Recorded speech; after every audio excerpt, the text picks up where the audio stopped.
Welcome. If you're looking to make your Pinterest experience more social and open, you're in the right place. Today, I'll show you how to set Pinterest to receive messages from people you don't follow, so their messages arrive in your requests folder. This is perfect if you want to connect with new people, collaborate, or simply keep your inbox organized and secure. Let's get started. First, grab your phone and open the Pinterest app. Make sure you're logged into your account. Once you're in, head over to your profile. You can do this by tapping your profile icon, which you'll find at the bottom right corner of your screen. Your profile is where you can see all your boards, pins, and account settings.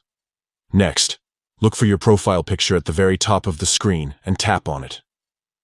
This will bring up a menu with several options related to your account and privacy. From here, find and tap on Social Permissions.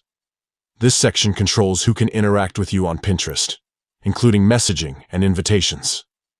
Now tap on Message Settings. Here, you'll see options for who can send you messages and how those messages are delivered. Look for the option labeled Everyone Else.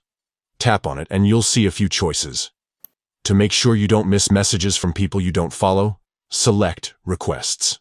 This means that messages from users you don't follow will go into a special requests folder rather than your main inbox. You can review these requests and decide which ones you want to respond to, keeping your main inbox clutter-free. And that's it. You've now set up your Pinterest account to receive messages from anyone, with those from people you don't follow neatly organized in requests. This is a great way to stay open to new connections while keeping control over your messages.